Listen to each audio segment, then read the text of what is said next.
Bom, a aula de hoje é sobre viscerocrânio, né? Então a gente já viu o neurocrânio. Agora, sobre o viscerocrânio, ele tinha 14 ossos. Destes 14 ossos, eu separo um que é amóvel, que é a mandíbula. Sei que isso vai confundir na hora que vocês forem ler lá o Latarjet, porque o próprio Latarjet errou nessa parte, tá? Então, uma hora ele fala uma coisa, na outra hora ele fala outra. Então, parece que não soube contar, esqueceu de contar uns ossos ali na hora de escrever. Mas são 14 ossos, tá?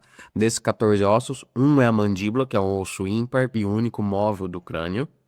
E 13 ossos é isso aqui, ó. É o que a gente chama de maciço facial. É essa parte aqui, ó. Tudo isso aqui a gente chama de maciço facial. Então ali em cima era o neurocrânio, né? Tudo isso aqui, viscerocrânio. Só que o viscerocrânio separa em mandíbula e maciço facial, tá? Este maciço facial tem quantos ossos? 13. Se o total era 14, né? Separou a mandíbula. Então a gente tem 13 ossos. Destes 13 ossos, um é ímpar, que é o vômer, tá? Tem o osso ali que forma o tabique do septo nasal, né?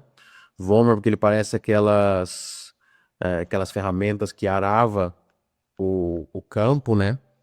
Que é da parte romana lá. Então, por isso chamado de vômer. É o único ímpar. E temos 6 pares. Quais são os ossos pares do viscerocrânio, especificamente do maciço facial? Então a gente tem aqui, ó, o osso nasal, tá? Então é par, tanto direito quanto esquerdo.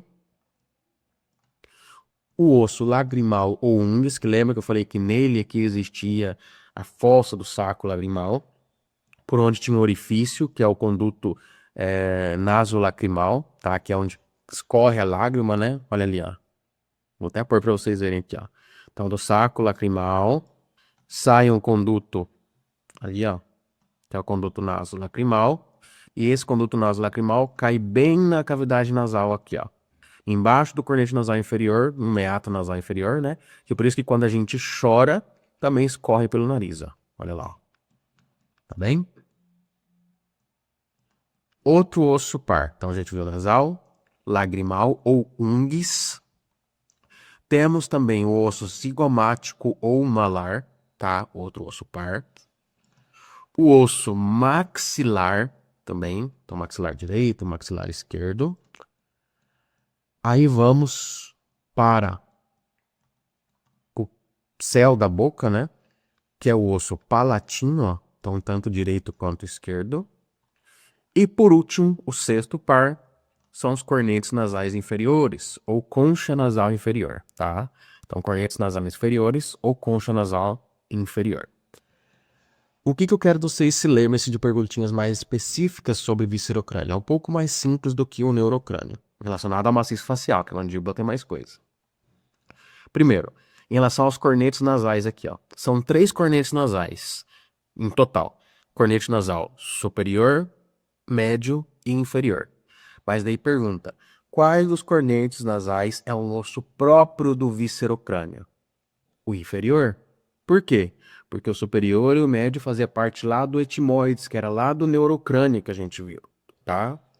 Então, perguntinha de prova.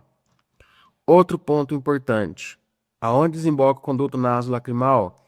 Nesses espaços aqui entre as conchas nasais, a gente chama isso de meato nasal. Então, meato nasal superior, médio e inferior. Então, ele desemboca no meato nasal inferior. A gente tinha comentado que no osso frontal tinha o forame supra-orbitare. Agora, no osso maxilar, tem o forame infraorbitare, tá? No osso cigomático, o forame cigomático e assim por diante.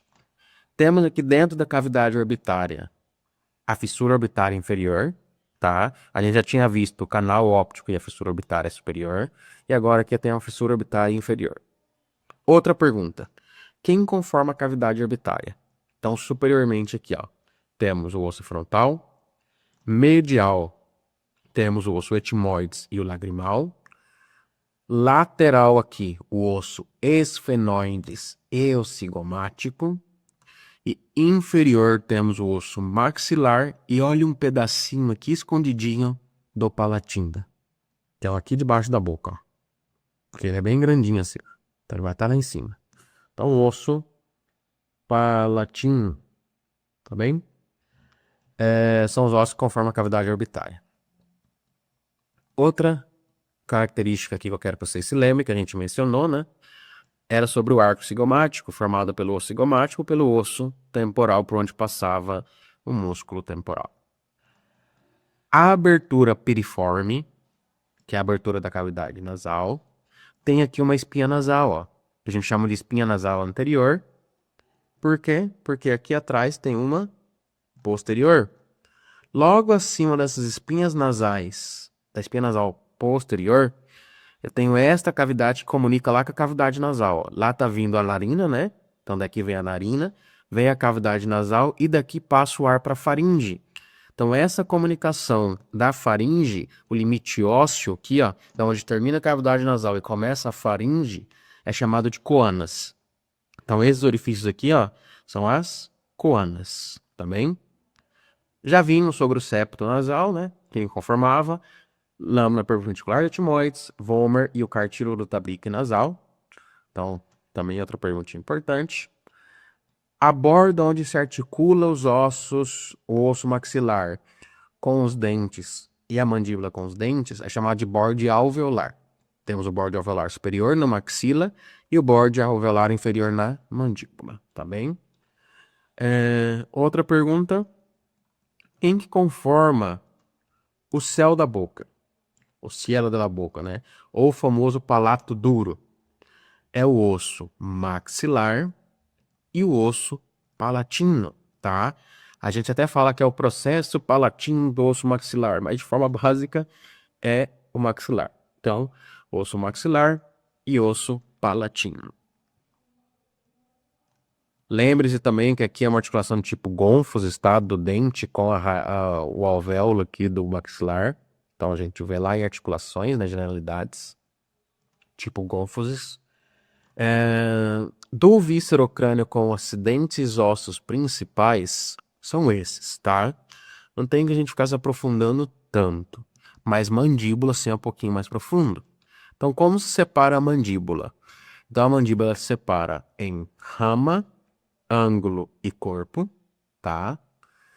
Vamos ver uma vista externa. Tem que ter uma vista externa e uma vista interna, seja lateral e medial.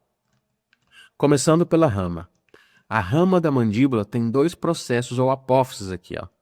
Uma apófise coronoide, em forma de coroa, a ponta de coroa, e uma apófise condilar, porque ele forma um côndilo articular aqui, ó, com a fossa condília do osso temporal, né, formando a ATM, articulação temporomandibular. Entre a apófise condilar ou côndilo da mandíbula e a apófise coronoide ou processo coronoide, está a escotadura ou incisura mandibular, tá bem? Temos aqui, descendo a rama, o ângulo da mandíbula, uma vista externa e uma vista interna do ângulo da mandíbula, tá?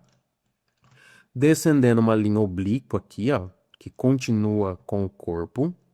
Aí no corpo, na região do mento aqui, que é do queixo, né? A gente tem algumas estruturas anatômicas, mais marcadas, claro, no homem.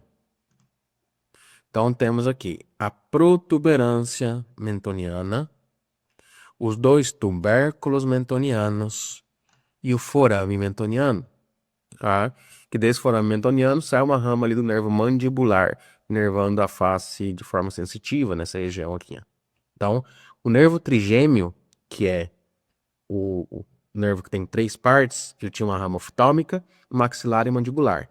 E desse nervo trigêmeo saem três nervos, que um sai aqui, ó, outro sai aqui e o outro sai aqui. Então aqui estaria ramas do V1, que é do oftálmico, né, que é o nervo supraorbitário, ramas do V2, que é o nervo maxilar, que seria o nervo infraorbitário, e ramas do V3, que é o nervo mandibular, que sairia aqui o nervo mentoniano, dando a nervação sensitiva da face, nervando então essa parte testa, da maxila e da mandíbula. A gente vai ver melhor lá em pares cranianos. Numa vista externa também tem uma borda alveolar, com a sua cresta alveolar, né? Agora vamos para uma vista interna da mandíbula, onde a gente visualiza aqui, ó, um forame, que é chamado de forame mandibular, e do lado uma língula da mandíbula ou espina de Spix, tá? É uma espinha de Spix. Spix é o epônimo. Aí sai o surco mandibular. Temos a linha miloioide, que é onde se inserta o músculo milioide. Vocês vão estar vendo depois esses músculos, tá? Linha miloioide, que separa duas cavidades. Então, vou por aqui, ó. Então, aqui é a linha milioide, que separa duas fosas, na verdade, né? Não, que é a fossa submandibular e a fossa sublingual. Por que fossa submandibular e fossa sublingual? Porque é onde descansa a glândula submandibular e onde descansa a glândula sublingual. E entre essas duas glândulas passa um músculo, que é o músculo milioide. Por isso que forma a linha milioide. Tá bem? Então, fossa sublingual, fossa submandibular. Fossa sublingual, fossa submandibular. Aqui na frente eu tenho 4 tubérculos mentonianos, apófises mentonianas, ou também conhecido como tubérculos gene. Apófises gene, são vários nomes. São 4 apófises genes, é o mais comum de perguntar em prova. São 2 superiores e 2 inferiores. As 2 apófises genes superiores se insertam músculos que vão para a língua. Olha lá, ó, que é o músculo genioglosso. E da apófise gene inferior se inserta músculo que vai para o osso ióides, tá? Que são os genioides. Então, genioglosso, genioide. Se pergunta na prova, quem se inserta nas apófises genes superiores? Genioglosso. Quem se inserta nas apófises genes inferiores? Genioide.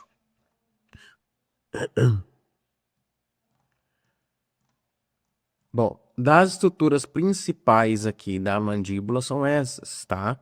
Depois, pelo menos, a gente vai estar vendo, claro, os músculos mastigadores, mas eu vou só resumir aqui já para vocês adiantar.